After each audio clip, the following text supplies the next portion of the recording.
cleansed of criminal scum. Criminal, your fear makes you easy prey. Hard to believe it's been 15 years since Rocksteady achieved public acclaim by releasing Batman Arkham Asylum, a game which effectively revitalized the superhero genre in video games, proving to everyone that with enough care and hard work you can produce a genuinely good game centered on a superhero. Since then, Rocksteady has released 2 follow-ups to their Arkham series, with the third, Arkham Knight, being labeled as the final chapter for their iteration of Batman. While it might not have been the perfect conclusion to this Batman story, it did end on a high note with no loose ends left to tie up, which naturally raises the question, after giving us one of the best video game franchises in recent history, where does Rocksteady go next? Do they dive forward into uncharted territory and create something new, or do they stick with what they know and retread already established material in the hopes of garnering further praise? It's a question that many developers face whenever they complete a project, and for a time it sounded like Rocksteady was intending to do something new. But as days turned into years, it became increasingly unclear as to what Rocksteady's next game was going to be. It wouldn't be until August 2020, 5 years after Arkham Knight was released, that Rocksteady officially revealed their next big project, a team-based third-person RPG set within the Arkhamverse. It would be their first foray into the looter shooter genre, featuring 4 playable characters and the promise of post-launch content such as new story missions and skins to unlock. On paper it sounded like a guaranteed hit, so why wasn't it? How did a game created by such a prestigious team of developers fail to deliver a high-quality product? Despite numerous delays and a deeply invested fan base along with all the money in the world, how did it all go wrong? Well, let's find out. This is Rocksteady's Suicide Squad: Kill the Justice League.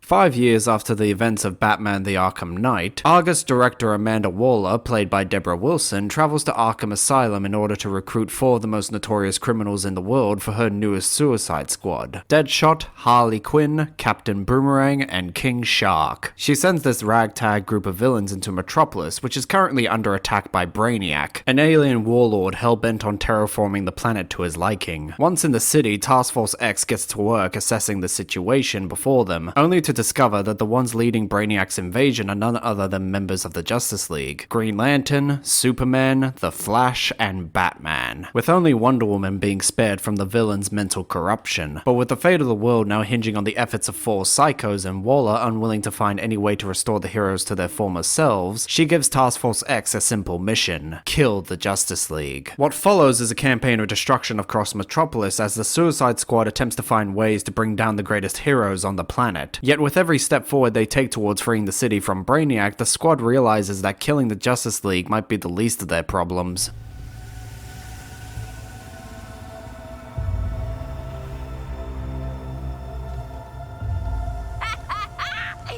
There's my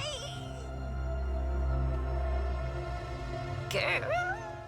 Okay, so right from the outset, this story has problems. A lot of problems. For starters, it's not only poorly written, but it has one of the most contrived plot lines I've ever seen in a video game. Every moment from beginning to end feels manufactured and lacking in character. Instead of a naturally occurring series of events that are the byproduct of the character's own decisions, you'll end up spending much of this game stumbling from one action set piece to the next, without any thought or consideration towards the character's end goal. While the many characters and plot MacGuffins you'll need to actually fight back against Brainiac will just show up at random intervals. Rarely ever does Task Force X actually contribute anything substantial to the plot, aside from telling bad jokes and crapping all over the Arkham franchise's canon. Seriously, it's hard to take this game's story seriously when every 2 seconds someone's trying to make you laugh, while those few moments where the characters do get serious are constantly being undercut by more bad humor. Now granted, I could deal with some bad humor if the rest of the storyline was as well thought out as Rocksteady's previous work, but it clearly isn't. In fact, I think what amazes me the most about this whole storyline is how self-assured it is. The game jumps right into the idea of killing the Justice League without any complaints or questions from its core cast of characters. There's never a moment where any member of Task Force X actually debates the plan or even considers trying to find another way. Compare this with any of the Batman Arkham games where you always have the characters questioning their decisions, debating options, and trying to find the best way to resolve their story's conflict. Sure, in this they're villains, so it makes sense that they'd be fine with killing people, but consider what they're up against. The entirety of Metropolis is under siege by an alien invasion, one which threatens to consume the whole planet. Wouldn't it make more sense sense for Task Force X to first try to depower and capture the League. That way they can try and find a way to reverse the brainwashing. After all, wouldn't you want to have a group of warriors who are basically gods helping you fight back against the invaders? No? You're just gonna immediately accept the fact that they're a lost cause and move on? All the while, the only character who's against the plan is Wonder Woman, but her refusal to kill makes her look like a fool compared to the rest of the cast? Okay, fine, sure. Let's go kill the Justice League instead of trying to find and kill the guy who brainwashed them in the first place and turn them all into monsters. Because obviously murdering all your world's heroes is the ideal way to stop an alien invasion, and it totally won't have any long-term ramifications for the rest of the planet. It's not like once all the dust settles, you'll have every soul on this planet gunning for you, and unlike the comics, Amanda Waller doesn't have plausible deniability in case things go wrong, which, you know, is half the reason Task Force X exists to begin with. Speaking of the comics, despite being called the Suicide Squad, the game never actually lives up to that title. The biggest selling point of the Suicide Squad is that they're expendable characters sent into dangerous places where they're all but guaranteed to die. As such, it implants this idea in the audience's head that any member of Task Force X could potentially end up dead before the story is over. But that's not the case here. Despite being faced with one of the most harrowing assignments in the group's history, at no point in this game was there ever a moment where it truly felt like these guys were going to die. Despite the writers going out of their way to show how incompetent these four are when compared to literally everyone else, somehow they keep surviving situations which under normal circumstances would have resulted in a swift and violent demise. It's not like any of them are exceptionally gifted warriors or capable of planet-busting feats. 3 of them are just normal humans, while the 4th is a magic shark. Sure, Deadshot has a reputation as one of the best assassins around, but you do know that most of the Justice League can just dodge bullets, right? Seriously, these 4 are the people Amanda Waller expects to kill the Justice League. This is beyond stupid. Not only is the threat of death absent in this game, but the whole premise for the story shouldn't work. This is the wrong group of characters for a story like this.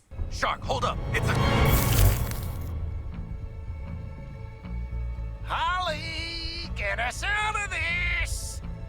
Harley, do not touch us.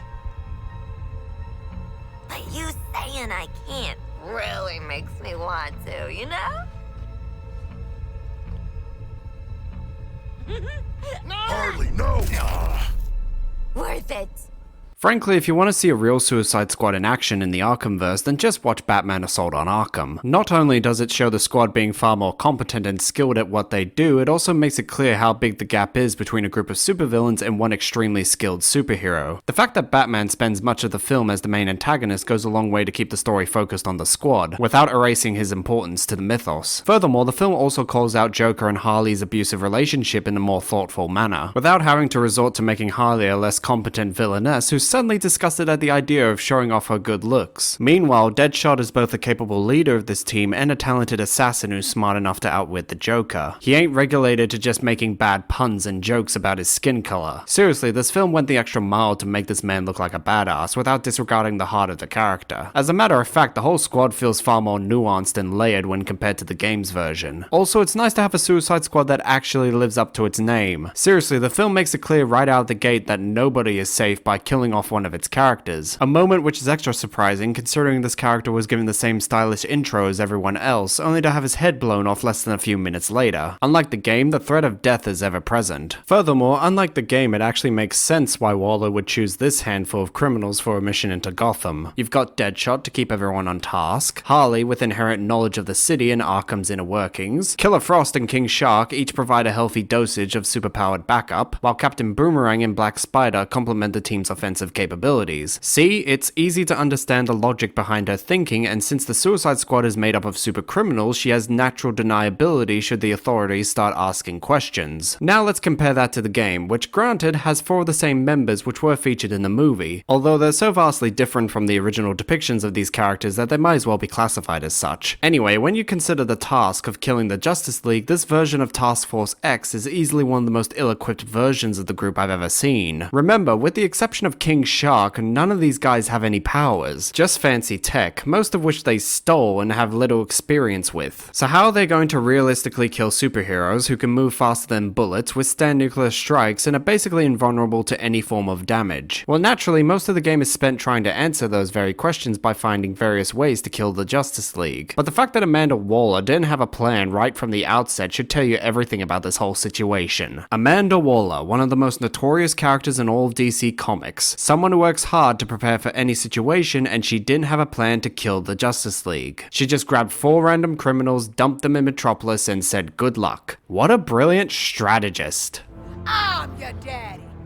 But you want to know something funny? I could actually forgive so many of this story's issues if it weren't for one simple thing. It's the one thing that transformed this from another forgettable superhero narrative into one of the worst written pieces of modern media I've ever experienced. And that's the fact they made this game a part of the Arkhamverse. That was the one thing they shouldn't have done. Because so many of this story's problems could have been resolved if they just made it an entirely separate continuity. So when you ask questions like why is Deadshot black? Why is King Shark alive even though he's supposed to be dead? Or why is Harley Quinn acting so out of character, you could easily answer the question by saying, this isn't the Arkhamverse, this game is set in its own continuity. See? Problem solved. I mean, fucking hell, Rocksteady already brought the multiverse into this game, so why couldn't they just go all the way? It would have allowed them to create their own story without undermining major events in the Arkhamverse and retconning key aspects of its major characters. They could have had their cake and get the chance to eat it, but no, they didn't do that. Of course, I already know the reason why. It's because these fuckers wanted to bank on our nostalgia and figured they could make more money by having the story connected to their previous work. Yet they clearly didn't stop to think about the consequences of doing this. It's not just the fact that this game effectively undermines the ending of the Arkham Knight, or the fact that it immediately raises questions regarding the fates of other major characters who were featured in the Arkhamverse. Rather, it's the total lack of respect towards the game's characters, their stories, and this franchise's continuity that makes this game so unbearable. Even after all these years, Rocksteady's Arkham series is still one of the best adaptations of the Caped Crusader. It's a well thought out series that explored every facet of Batman's character, whilst also making each of its marquee villains a unique challenge for the player to tackle. It was a series full of iconic moments, and it was never afraid to try new things. Even if all their ideas didn't work out, they still put in their all to make it work, all the while treating their fans like intelligent human beings who will scour every inch of their game's worlds for any hidden secrets. It was a series that rewarded die-hard fans whilst also indulging the more attentive players. By comparison, the Suicide Squad seems to go out of its way to insult its players in the universe which they've invested years of their lives into. Over the course of this 11-hour story, they insult everything decent about DC Comics and openly ridicule the extensive history of the Arkhamverse, effectively rewriting the narrative so it's more aligned with what they believe is the ideal vision for the DC universe. This is best exemplified in how they killed the Justice League. For some reason, the writers seem fixated on making every member of this group look like a total arse who deserves to die, with Batman especially given the worst possible send-off out of all of them. Hard to believe this is one of Kevin Conroy's last portrayals of the character before his passing, as if there wasn't any more reason to hate this game. Plus, I can't imagine anyone wanted to play a game where Captain Boomerang pisses on the Flash's dead body. Seriously, who thought this was a good idea? But you want to know what the cherry on top of this shit pile is? It's the fact that the story doesn't end. That's right, it has no resolution. Instead, the campaign ends with the promise of more Brainiacs for you to fight. So if you actually want to save the world, then you gotta invest a lot more time and energy into this live service game. I'm sorry,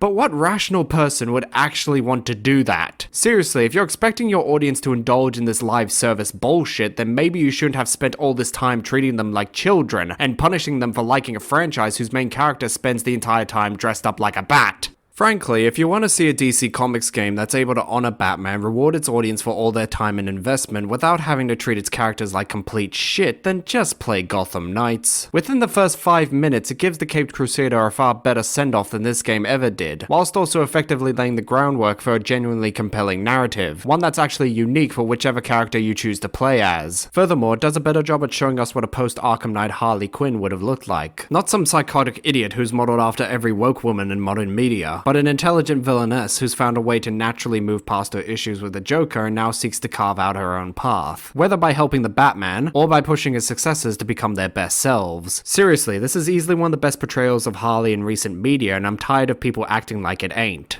Oh, hiya, B-Man. Harley Quinn here. How do you like my new uniform? Pretty hot, huh? Yeah, right.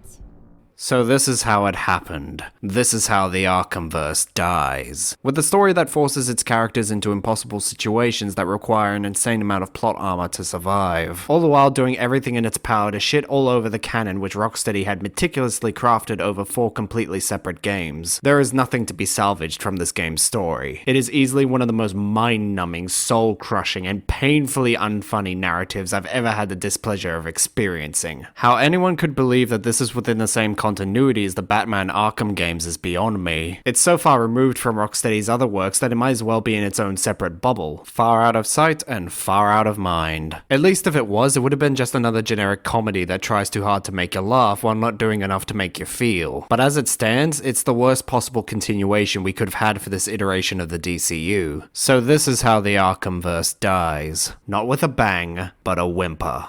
I'm not into that type anymore. Maladaptive narcissists? Comedians. Surely it can't be all bad though, right? After all, this game was made by Rocksteady, the pioneers of free-flow combat. So at the very least, the Suicide Squad should feature some fun and satisfying combat to keep players engaged. Well, after having played through this game, I can confidently say that the combat is a very entertaining and rewarding experience. For the first few hours. The fun kinda stops once you realize that Rocksteady didn't bother to try and make the gameplay as intense and dynamic as their previous work. Rather, they somehow ended up creating one of the blandest third-person RPGs in recent history.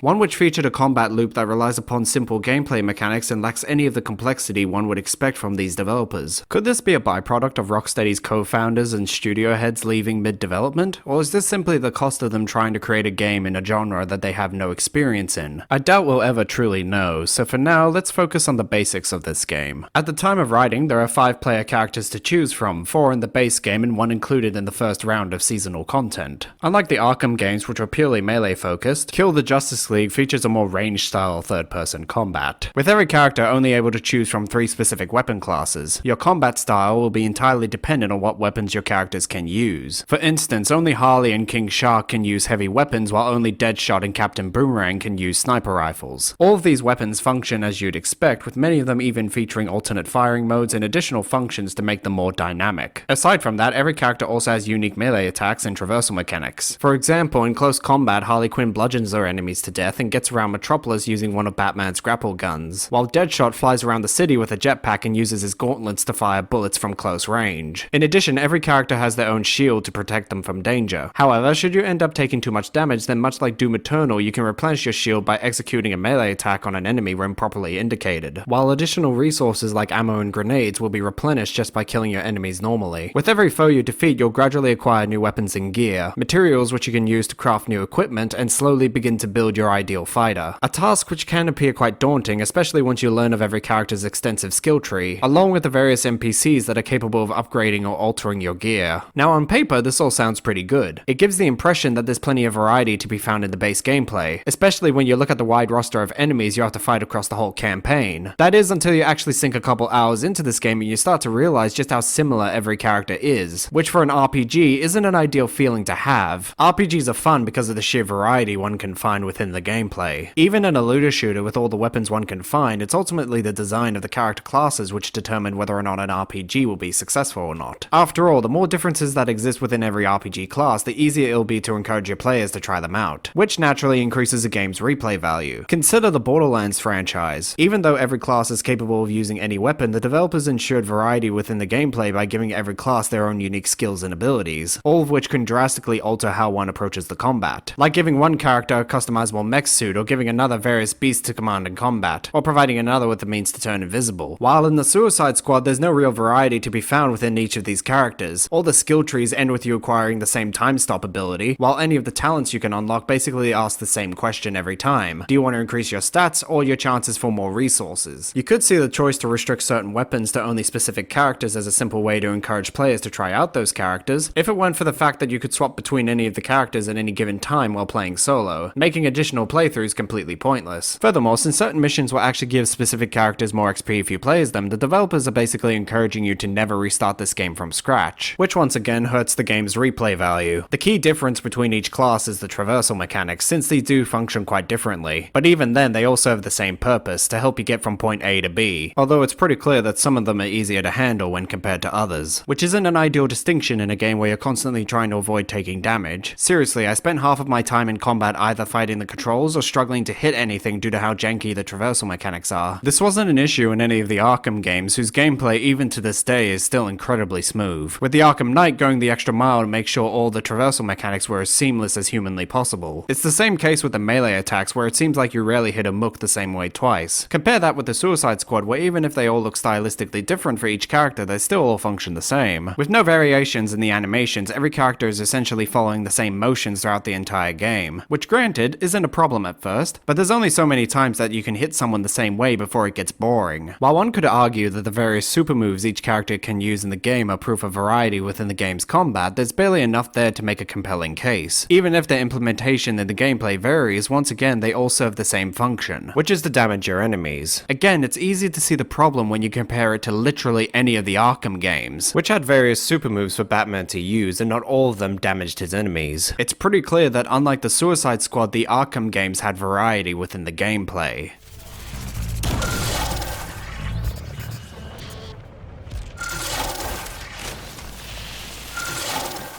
In essence, Rocksteady wanted a looter shooter with combat mechanics that any player could easily master, but by stripping the player of an intricate combat system and complex RPG mechanics, they basically robbed this game of any real replay value. To make matters worse, this is supposed to be a live service game, not a traditional RPG, so these developers are seriously expecting people to invest their time and money into a game where every new character functions exactly the same, with the only real exception being how they get around the map. Seriously, the Avengers game did a better job at making all of its characters stand out, and everyone who worked on that game is retarded. The fact is, if there's one thing I've learned in all my years of gaming, it's that even if a game's story is bad, the players will continue to invest their time into it if the gameplay is good enough. Especially if it managed to maintain the same level of competency that the Arkham games did. There have been plenty of RPGs in the past with terrible stories, yet people still kept playing them due to how engrossing the gameplay loop was. The same thing could have happened here, but Rocksteady chose the path of least resistance, and as a result, it's going to cost them everything. Not even the multiplayer is going to be enough to save this game. After all, if you can't enjoy it on your own, then what chance do you think you'll have with a couple of friends? Besides, there's no real incentive to tackle the multiplayer anyway aside from an XP boost. Once again, poor decision making has done damage to what should have been one of 2024's biggest games. Speaking of which, when you exclude the multiplayer components from this game, there's not much else to do outside the main story aside from some Riddler challenges. I mean, I hate to keep drawing comparisons to the Arkham games, but at least they had stuff to do outside the main story. It wasn't just all about saving Gotham and picking up Riddler trophies. Once Rocksteady embraced the open world genre, they took full advantage of it, whether it be tracking down serial killers, stopping bank heists, or fighting a giant crocodile. Rocksteady went the extra mile to make sure every game was filled to the brim with unique stories and challenges. Here though, there's no real side content to speak of. All the missions, both in the main story and outside of it, follow the same basic setup. Kill things in a specific location, move on to another location, and then kill people there. Sometimes you have to protect a bomb or a giant plant or rescue civilians, but that's it. There's not much else to it. There's no character-specific story missions like in Gotham Knights, nor is there any attempts to expand upon the lore of this universe beyond Brainiac's invasion. It's just the same missions repeating over and over again. So to be honest, I jumped for joy whenever I had the chance to use a vehicle in combat, since those were very fun and enjoyable ways to break up the gameplay. But like everything else in this game, the fun was short-lived. Hell, even all the boss fights follow the same basic setup of shoot them until they die within an enclosed location. They couldn't even think to mix things up here. Like, seriously, you have some of the most powerful characters in the DC universe as your main antagonists, and you couldn't go any further than just have them run around throwing stuff at the player from a distance? Really? At least the Batman fight had a mediocre stealth section before he turned into a giant pincushion. So much potential wasted. What a disappointment. But easily the biggest victim of this lack of creativity is Brainiac. Even after having 2 additional episodes of content added to this game, all of the Brainiac fights are still just reskins of the other bosses. Only unlike them, he's got an army of minions to back him up, making an already disappointing fight even more lackluster by having a couple dozen other guys shooting at you the whole time. What a brilliant idea, Rocksteady. You deserve a medal for your incompetence.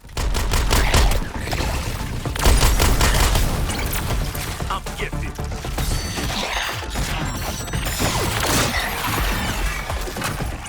In case it wasn't obvious by now, the enemy AI is easily one of the most chaotic aspects of this whole game. Rather than fight you like a well-trained unit of soldiers, they more often behave like a bunch of headless chickens. Sticking together in large groups, they'll often run around in random directions and strike you from a distance. Some can attack you up close or even snipe you from the shadows, but more often you have to deal with hordes of enemies as they deal a barrage of uncoordinated attacks. This is most apparent whenever you decide to ramp up the difficulty. Still, while this shift in enemy behavior might not be what we're used to to from Rocksteady, it's definitely a design choice that suits a third-person shooter. Although despite how chaotic the enemies might seem at first, they're not exactly difficult to predict, and I think that's mostly due to the complexity of the AI script. Whereas in the Arkham games, the enemies had a lot of different factors which could influence their behavior, making the actions and combat seem more unpredictable, here you'll quickly realize that the enemy AI is just as simplistic as the rest of the game. It doesn't stop them from being a massive pain in the ass to fight half the time, especially when we consider all the flaws already present within the combat, but still they're a lot easier to manage when compared to Rocksteady's previous work. At least they are when you can actually see everything. This is thanks in no small part to the UI, which like everything else in this game is a fucking mess. Every visual indicator in the Suicide Squad seems to want to take up as much space as possible, effectively obstructing your view, much to your frustration and to your enemy's benefit. I mean, you've probably noticed from all the gameplay clips I've shown so far that there are no damage numbers popping up, and that's for a good reason. Simply put, the damage numbers are far too big and they take up so much bloody space on the screen that they can literally block your line of sight, which is the last thing you'll want in a chaotic third-person shooter. If you're gonna put damage numbers in your game, they need to be smaller and disappear just as quickly as they arrived. They're not meant to take up so much space. They're supposed to serve as a means to help the player monitor the effectiveness of their weapons. They shouldn't be so big and so vibrant that they make it harder for the player to aim their gun. The only saving grace this game has is that you can toggle them off, which significantly improves the gameplay as a whole. It isn't perfect, but it's something at least.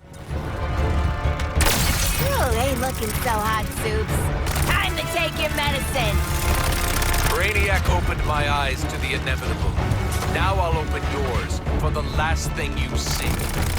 Of course, even with the gameplay's notable flaws, they all pale in comparison to the biggest issue facing this game, the live service model. In this current era of video games, it seems every big developer is trying to find the next big hit for gamers to obsess over. A live service game is set up with this goal in mind, with the added goal of getting players to waste as much cash as possible on in-game purchases while they play. On paper, it's a simple foundation for Rocksteady to base their long-term plans on. The problem lies in how it's executed. Since a live service game is only successful if their player base remains engaged in the action for a long period of time, failing to keep players entertained is guaranteed to ruin any long-term investments a company might have had for a game. Safe to say, with the issues already present within the gameplay and the story, the Suicide Squad was a sinking ship the moment the game launched. Still, with the release of the season of the Joker, there was a chance that Rocksteady could redeem themselves, whether by adding some new enemies to fight, missions to tackle, or even by completely overhauling the leveling system to make it more dynamic. There were plenty of ways they could have fixed things if they tried. All they had to do was just swallow their pride and put in a little bit of effort. Sadly, it wasn't to be. The first 2 episodes came out and what we received was more of the same. Only now we have an overly inflated battle pass featuring a crapload of pointless stuff to unlock, and a new character who functioned just like everyone else, only with a different traversal mechanic. That's it. Did they provide us with some new missions to tackle? No, they're literally the same, only with a Joker theme to them. Did they give us some new story content? No, we get a few extra cutscenes, but they're incredibly short and none of them actually advance the story. Do they do anything to try and improve the basic gameplay loop? Nope, they left the core gameplay completely untouched. Also, if you want to play as the Joker, then you've got to complete at least 15 of the same repetitive missions first. So you can't even start off the season as a new character. You gotta waste even more time before you can even start leveling up the Clown Prince. I wish I could say I was surprised by this, but the truth is I'm not. Look, here's the thing. When it comes to any live service game, there's always going to be some amount of repetition. But the Suicide Squad seems to have gone to great lengths to limit our expectations of what we can expect from this type of genre. If Rocksteady hoped to maintain interest in their game, then they needed to do more. But here they're expecting their player base to keep indulging in the same missions over and over again, all in the hopes of unlocking either a badly thought up alternate Joker, or some of the poorly designed cosmetics from the Battle Pass. None of which are inspired by actual comic book outfits, by the way, making them even more pointless. To make matters worse, Rocksteady seems to have taken the grinding elements associated with battle passes and dialed it up to 11. Since you receive at least 50 XP per mission and you need around 75,000 XP to fully level up the battle pass, you need to have completed at most 1,500 missions just to get enough points to 100% the battle pass. That's just insane. Of course, you can always skip the grind by just buying in-game currency, but do you seriously want to spend real money just to unlock some mediocre skins? It's simply not worth it. In fact, none of the skins you can buy in this game are worth it. They're all far too expensive, and yet the developers fully expect you to pay upwards to $80 just to unlock a skin for every single character in your squad. Hell, if you happen to be one of the players who pre-ordered this game and got the classic outfits, then I'm sorry to say, but the code you received doesn't even unlock everything from the classic skins. In fact, you'll still have to hand over even more money just to unlock the rest of the outfits, colors, and styles. That's just absurd. With the money these developers expect you to pay for the in-game currency, you could easily buy yourself hundreds of better and more enjoyable games. games. Games which won't ask you to hand over more cash just so you can make your characters look a little different.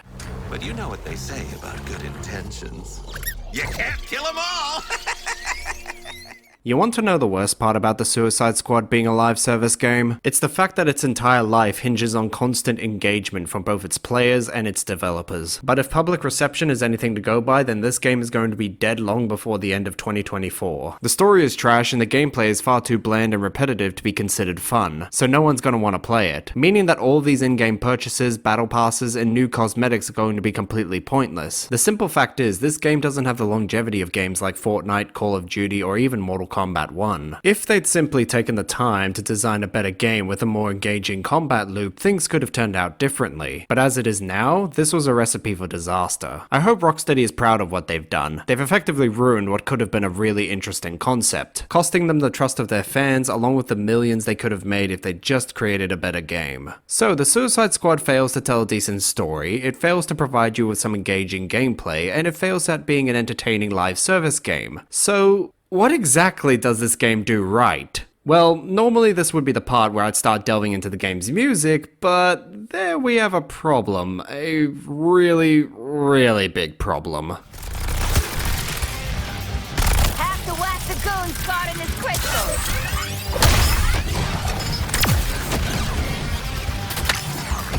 This joint is perfect for the killing spree I had in mind.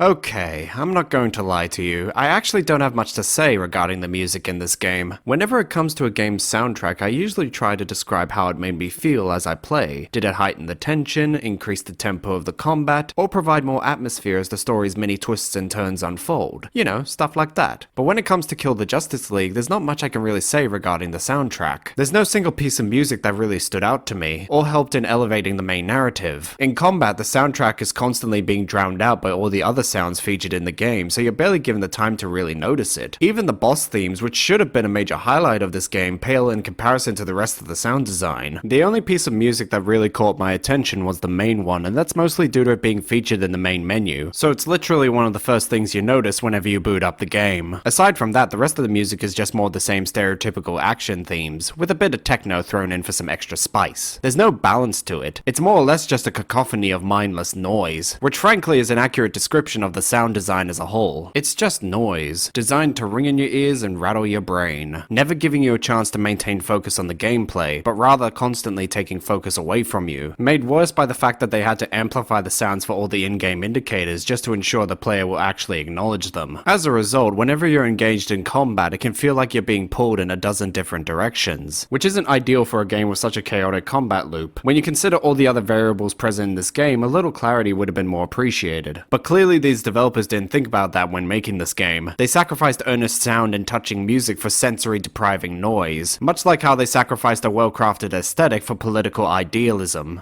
Your friends are beyond saving. How many more lives will be lost while you try and fail?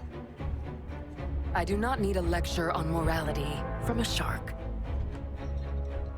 Despite being built around the Unreal Engine 4, when compared to Rocksteady's previous work, you can clearly tell that the art direction was far superior in Batman the Arkham Knight. Sure, there are moments where the Suicide Squad steps up in regards to its visuals, particularly during some of the cinematics, where you can clearly tell that the animators were having fun with the bombastic visuals this story provided them. But as unnaturally vibrant as this game can be, it's still far too bland and dreary. Frankly, it's kinda impressive that anyone could make a game this saturated with color look so drab, especially when we consider what came before. The fact is, despite utilizing an outdated graphics engine, Rocksteady was still able to push the visuals of Batman Arkham Knight to the absolute limit, resulting in a game that even now looks as though it was made for next generation consoles. Everything from the weather effects to the character models and even the in-game animations simply exude character. Did you know that it took the developers over 2 years just to program Batman's cape? Fucking hell, that's just insane. By comparison, the vast majority of the Suicide Squad's animations looked like they were bought second-hand, which probably explains all the glitches you can find find throughout the game. Safe to say, Kill the Justice League isn't just lacking in graphical detail and refinement, but more importantly, it's lacking in personality. There's no aesthetic, no character to be found in this game. Even with all its tall towers and numerous iconic locations, there's never been a moment in this game where I felt like Metropolis was truly its own entity. Gotham throughout the Arkham franchise radiated history. Its gothic foundations melded together with more modern architecture, resulting in an elegant blend of old and new. Metropolis by comparison looks like any other open world city you'd find in a video game, only it's got a giant alien squid in the sky and most of the buildings are on fire. There's nothing about it that feels like it could have been ripped straight from a comic book. It's simply far too corporatized to fit the DC universe, while any of the unique locations in this game are sadly never given the chance to truly shine. As for the character models, they're all lacking anything that's even remotely tied to DC Comics. Seriously, you compare the character models between the Arkham games and the Suicide Squad and it's pretty clear which had been designed by comic book artists and which had not. In trying to make this game as realistic as possible, they basically took away everything that made these characters so unique to begin with. Look, I get you want to be taken seriously, Rocksteady, but if you want people to buy into your new version of Harley, maybe you shouldn't have her shit all over one of her most famous outfits. An outfit which, need I remind you, she wore to avenge the love of her life. If you wanted to give her a more fashion-forward outfit, then why not make it a part of her story in the game? You could have had her start out in her original Arkham Knight outfit, but after meeting younger Poison Ivy, who's basically OG Ivy's daughter, you could have Harley then set out to try and make herself a better role model for her. Her first step? Wearing less scandalous clothes and making herself look more presentable, more mature. See?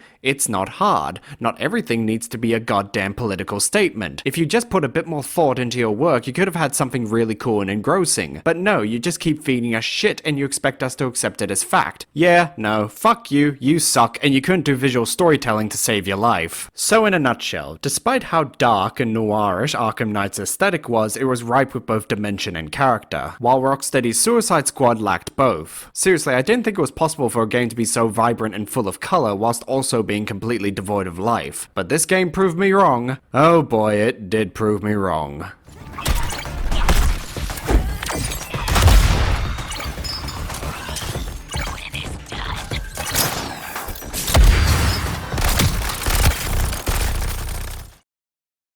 I'm not happy, Rocksteady. Not happy. It's one thing to have a game turn out bad. These days, that's more of an expectation than a rarity, especially if the game's being developed by a large company like Ubisoft or EA. But to have such a well-loved developer who's well known for intense and dynamic gameplay, well-written stories, and masterful adaptations of famous comic book characters produce something of such abysmal quality is just plain insulting. This latest entry in the Arkhamverse feels like a massive step backwards for Rocksteady. Sure, it might run smoothly. Sure, from a visual standpoint, it is at times a very pretty game. And sure, if you were to tackle the story with some friends, I could easily see you having fun killing aliens as you traverse a war-torn metropolis. However, any joy you can find from this experience is sadly going to be short-lived. The combat is far too bland and repetitive for a looter shooter, the characters lack any complexity necessary for a compelling RPG, and the story is easily one of the worst written pieces of comic book media I've ever had the displeasure to experience. I wanted a game where you play as the Suicide Squad, one of the most infamous groups in all of DC. I didn't want to spend my time playing the Woke Squad and watching everything good about the Arkhamverse get turned into a steaming pile of shit. Frankly, I'd be amazed if anyone actually sticks around long enough to see the next season of this game come out. Me personally, I'm not going to indulge these developers and their abhorrent attempts to make money off of one of gaming's most beloved superhero franchises. Rocksteady and the Suicide Squad can go to hell. As for me, I'm going to indulge myself and enjoy some actually good superhero content, starting with the real Suicide Squad.